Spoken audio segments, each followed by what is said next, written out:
This is Valley News Live at 6. Taser deployed, fighting with first subject, second subject open fire, 2 subjects down.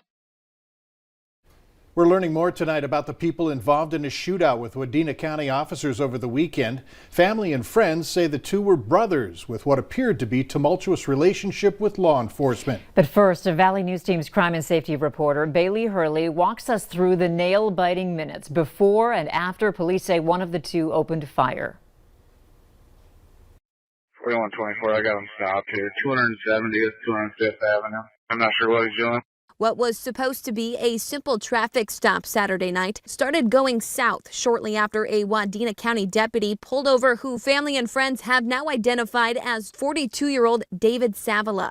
Subject non-compliant, trying to drive away, but he's stopped. Just moments later, the officer calls for multiple backup units as a civilian who family and friends say is Savala's brother, 36-year-old Shannon Savala, pulls up behind the traffic stop. Adam Boy Paul, 733, second vehicle. The license plate matches a maroon Chevy Malibu Shannon posted about on Facebook multiple times. 4124, 4620 status. Radio traffic from the two officers on scene soon goes radio silent before a frantic call to Wadena County dispatchers comes through a few minutes later. Shot 124 hit. Officers later relayed to dispatchers tasers were deployed before the second subject opened fire. Wadena County officers say one of the suspects died on scene while the other died at a nearby hospital. Family and friends of the Savala brothers say the two weren't fond of local law enforcement and haven't been for a couple years now. A statement that's only further proven through court documents and social media posts. Now, in July 2019, Shannon Savala's posted twice on his page stating he, quote, didn't trust the Sebeka Police Department, and another post stated Sebeka police better expect not to go unseen or unforgiven, saying a, quote, war is about to start. Now, in these court documents, it shows just the day before Shannon's 2019 post was made, his brother David was arrested and charged for trying to punch a Sebeka police officer in the face with a closed fist. Documents say the officer was trying to issue a citation for violating a city ordinance, and documents show David's case was still going through the court system as of Saturday and was facing time behind bars, something his friends and family say he did not want to do. Now, the Wadena County Sheriff's Office and the Minnesota BCA say they will not confirm the identities of the two suspects until their formal autopsy is finished. Mike, Andrea. All right, thanks, Bailey. The Wadena County Sheriff's Office deputy who was shot during the incident was released from the hospital on Sunday afternoon and is recovering at home. The other officer was hit in his vest and did not require medical treatment.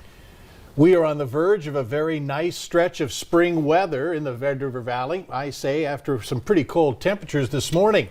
Let's find out where we are right now. Hutch?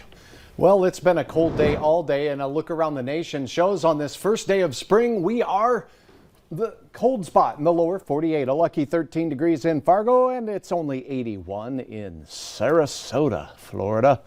Temperatures, though, just to the west of us are warm, and tonight things are going to get better for most. A few flurries of snow possible into central Minnesota and northwest Minnesota this evening.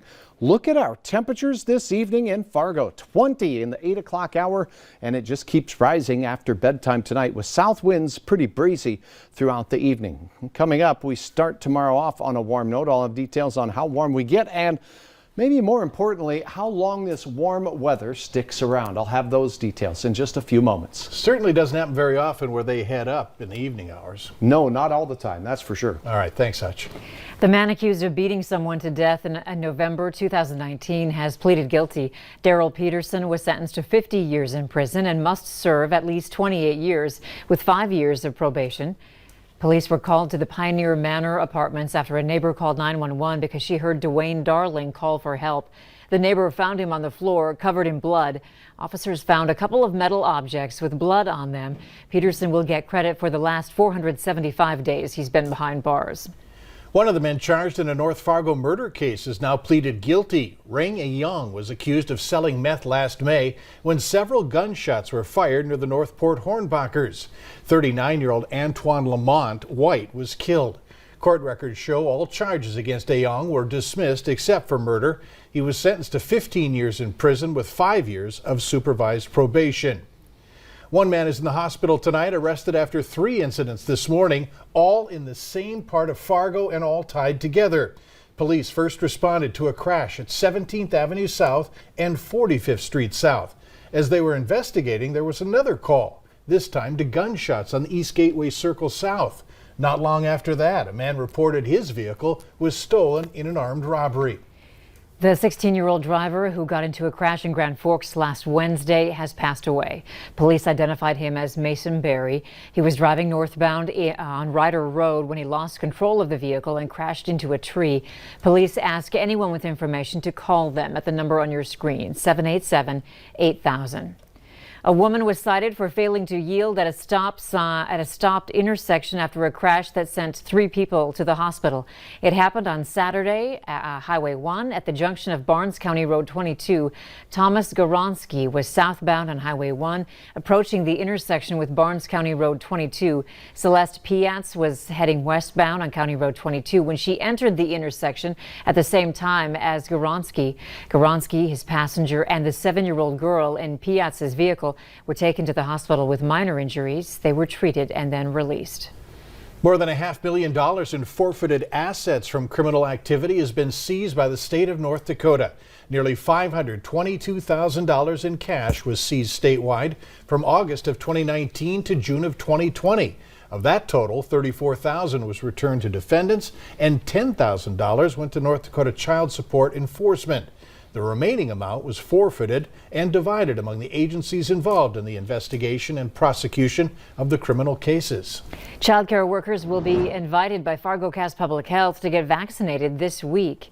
They should check with their employers regarding vaccination plans.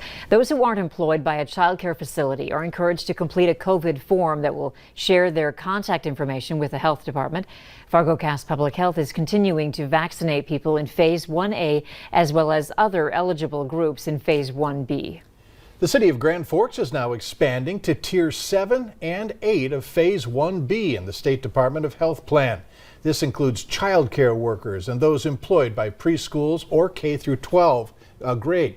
Meanwhile, Clay County Public Health is hosting a vaccine clinic tomorrow. You can find more information on our website. Go to valleynewslive.com. As March begins, more than 900,000 people in Minnesota have gotten at least 1 dose of the vaccine. Today, Governor Tim Walz says that Minnesota ranks 5th in the nation for vaccinations. In total, nearly 1.4 million doses have been administered, and more than 467,000 people have gotten both doses. Later on Valley News Live at 6, it looks like the state of North Dakota wants a say in how mask mandates can be set up. What's being talked about at the state capitol in Bismarck? Sunday night flakes here in the valley led to a pretty chilly start to our day in Fargo, but the sunshine went to work and March sun has a little power to it. And it has to with temperatures like this, 20 below in Rolla, 24 below this morning in Langdon. Warmer weather on the way even as we speak. Details next.